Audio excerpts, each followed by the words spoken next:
la guérison pranique. Nous tous, nous avons déjà la notion sur la guérison. Quand on parle de la guérison, cela voudra dire qu'on est arrivé à enlever, à extraire définitivement le mal chez quelqu'un. On parle de la guérison chez la personne. Alors, nous avons déjà cette notion. Maintenant, la guérison pranique, ce qui nous paraît nouveau, c'est pranique. Avant de pouvoir définir la guérison pranique, je voudrais au premier abord parler de l'adjectif pranique. L'adjectif pranique est dérivé du mot prana, qui est un mot en sanskrit qui veut dire énergie vitale ou souffle de vie. D'où l'adjectif dérivé du prana est pranique. La guérison pranique, au fait, c'est la guérison par énergie vitale. C'est la guérison par le souffle de vie. La guérison énergétique. Alors, la guérison pranique se définit comme une science et un art très ancien qui implique le transfert de l'énergie vitale du guérisseur vers le patient pour guérir le corps physique du patient. Et là, cela ne sous-entend pas que c'est le guérisseur qui fournira son énergie. La guérison pranique étant science et art, il a trois sources d'énergie. Alors, nous avons comme source intarissable l'air. De l'air, on extrait les globules de vitalité d'air ou le prana de l'air. Nous avons comme source également la terre, d'où on peut absorber du prana de la terre et le soleil. Et on peut également absorber du prana solaire. Alors, le transfert d'énergie vitale du guérisseur vers le patient pour guérir le corps du patient, le guérisseur pranique, lui, il se sert de canal, et il sera branché par les techniques apprises au prana de l'air, par exemple, pour absorber le prana de l'air et le transférer au patient. Voilà ce que c'est que la guérison pranique. Les douleurs articulaires. Oui. Les douleurs articulaires, comme ça s'entend à la médecine, la guérison pranique, c'est pareil. Les douleurs articulaires, tout d'abord, en guérison pranique, toute maladie se présente sous forme d'énergie sale. S'il y a accumule d'énergie sale au sein d'un organe quelconque, l'organe commence par mal fonctionner et ça peut se traduire par des douleurs, ça peut se traduire par d'autres symptômes. Mais ici, aujourd'hui, nous parlons des douleurs. Quand on parle de douleurs articulaires, cela veut dire qu'en guérison pranique, plus précisément, qu'il y a cumul d'énergie sale, d'énergie malsaine, fatiguée, usée, malade, au niveau de cette articulation qui fait mal. Mais ce cumul peut être dû à plusieurs causes. Quand on parle de la douleur, c'est des douleurs articulaires. Là, nous allons aborder les causes qui ont provoqué le cumul de ces énergies sales au sein de ces articulations. Quand on parle d'articulation au niveau du corps physique, cela veut dire la rencontre de deux os. Le lieu de rencontre de deux os, on parle d'articulation. Et quand il y a cumul d'énergie malsaine, sale, malade, usée, fatiguée au sein de cette articulation, ça fait mal. L'articulation ne fonctionne pas bien. Il y a la cause, par exemple, traumatique. Quelqu'un qui vient de faire une chute, quelqu'un qui vient de faire un accident, l'articulation qui a été affectée, la personne peut sentir des douleurs. On parle des douleurs articulaires. Il peut y avoir également comme cause des inflammations, causes inflammatoires.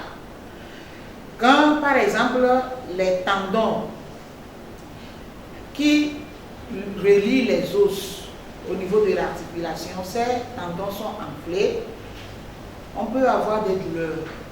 Là, on parle de douleurs articulaires dues à l'inflammation des tendons que la médecine appelle tendinite par exemple. Il peut également avoir comme cause des infections. Les virus, les bactéries peuvent s'accumuler au niveau de l'articulation et peuvent engendrer des douleurs. Et il peut également y avoir l'âge, l'usure. Là, on parle de cause mécanique.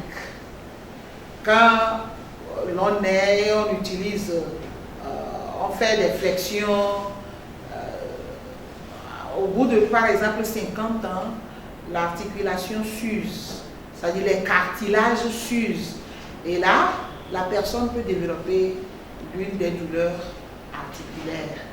Il y a également ce que nous appelons par la goutte, dû au dépôt de cristaux au niveau de l'articulation, et la personne peut également sentir des douleurs articulaires. En bref, les douleurs articulaires varient. Je parlerai même de degré et de degré de sévérité ou de degré de gravité. Ça peut commencer avec des douleurs mineures et ça peut s'aggraver également. Maintenant,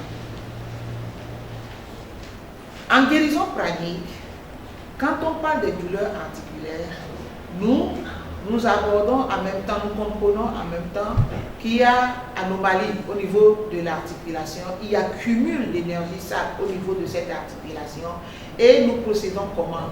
Nous procédons par l'extraction de ces énergies sales qui se situent au niveau de l'articulation, et on remplace ces énergies sales extraites par de bonne énergie, de l'énergie vitale. C'est ainsi que nous procédons. Et également, en guérison pranique, nous avons des techniques de régénération. Par exemple, s'il y a des douleurs articulaires dues à l'arthrose, il y a le cartilage qui se situe au niveau, à la tête de l'os, commence par partir. Et les deux os commencent par se tapir. Et la personne sent des douleurs. Par des techniques de régénération en guérison pranique, nous pourrons également régénérer le cartilage là. Et en bref, la guérison pranique guérit rapidement les douleurs articulaires. Mais permettez-moi de vous dire que la guérison pranique n'est pas autonome. La guérison pranique complète la médecine conventionnelle, la médecine orthodoxe. Donc la guérison pranique, quand le patient souffrant d'une des douleurs articulaires vient se faire traiter par la guérison pranique, ce patient peut également aller voir un médecin pour que la guérison s'accélère. Si par la guérison pranique seule, le traitement prendra au moins 2 semaines, combiné avec le traitement médical, en moins de 2 semaines, le patient sera guéri.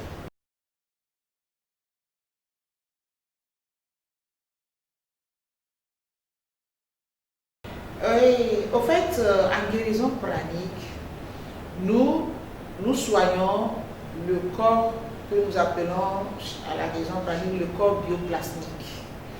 Le médecin, lui, il soigne, il a accès, il a droit au corps physique visible qui est palpable.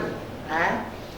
Le corps bioplasmique dont je viens d'énoncer, ce corps est une couche d'énergie qui interpénètre le corps physique visible et s'étend. Et le corps commence à partir de l'intérieur du corps physique visible et couvre en même temps le corps physique visible. Donc, toute maladie qui affecte le corps physique visible affecte également le corps d'énergie, le corps bioplasmique ou corps de lumière. Et au même moment, toute maladie qui affecte le corps de lumière ou le corps bioplasmique affecte également le corps physique visible. Et là, le guérisseur pranique, lui, il passe par le corps bioplasmique, le corps d'énergie, pour guérir le mal, même si le mal a déjà pénétré le corps physique visible. Parce qu'au niveau du corps bioplasmique ou le corps d'énergie, nous avons des centres d'énergie qu'on appelle communément des chakras. Donc, ces centres d'énergie se situent au niveau du corps bioplasmique ou corps d'énergie ou aura. Et ces centres d'énergie contrôlent et énergisent les organes vitaux qui se trouvent au niveau du corps physique visible. Donc, en guérison pranique, nous ne touchons pas directement le corps physique visible. Nous traitons les organes vitaux, les organes malades, à partir des points vitaux, des chakras, les centres d'énergie. Nous traitons ces organes-là à travers les chakras. Alors, pour soigner les douleurs articulaires, nous passons par les chakras ou les centres d'énergie et nous attaquons au même moment la partie affectée, l'articulation qui est souffrante. Et permettez-moi de vous dire, par exemple, ça c'est un bonus, que quand il s'agira des douleurs articulaires, ce sont là les os qui sont malades, n'est-ce pas? Et là, nous avons un centre d'énergie qui contrôle toute la charpente, tout le système squelettique et le système musculaire. Par exemple, le chakra de la base, nous l'appelons, ce centre d'énergie, lui, il contrôle tout le système squelettique, tout le système musculaire. Donc, quand l'os est malade, on attaque ce centre d'énergie, ce chakra-là, le chakra de la base, pour corriger le mal. Et on attaque le contrôleur, et au même moment, on attaque la partie affectée pour que la personne soit là. Il y a le traitement général, comme je viens de le dire, et le traitement de la partie affectée. Voilà comment nous procédons en guérison pranique. Et en guérison pranique, on détermine la durée du traitement en tenant compte de l'état de gravité de la maladie. Si par exemple il s'agit des douleurs légères ou dues à une chute, dues à une foulure, s'il s'agit d'une douleur légère, séance tenante ou après 2-3 séances, le patient sera guéri. Quand il s'agira par exemple de l'arthrose, par exemple, les 2, 3, 4 premières séances, le patient se sentira soulagé, mais il n'est pas encore guéri. Quand il sera soulagé, il n'est pas encore guéri. Il faudra continuer les séances jusqu'à complète guérison. C'est comme quelqu'un qui souffre du paludisme, la personne a de la courbature, la personne fait des frissons, sa température est élevée, on l'amène chez l'infirmier, à la toute première injection, il demande à manger, il se déshabille, il commence pas à manger, pas à parler. Il n'est pas encore guéri. Il est soulagé en ce moment. Bon, il lui faudra d'autres traitement, il faudra qu'il continue le traitement afin qu'il soit complètement guéri. C'est ainsi que nous évoluons en guérison pranique. Également, à la toute première séance, si le mal est bénin, là, le patient pourra toutefois guérir. Mais s'il s'agit d'un cas qui est aussi sévère, là, il faudra d'autres séances pour qu'il soit complètement guéri. Donc, pour déterminer la durée dépend, comme je viens de le dire, de l'état de gravité de la maladie. Merci. Alors, est-ce à dire que la guérison intervient à coup sûr ou il y a des limites? Je veux là parler des limites. Est-ce qu'en guérison pranique, il y a des limites, des pathologies que vous ne pourrez donc pas prendre en charge? La guérison pranique soigne toutes les maladies. La guérison pranique guérit toutes les maladies.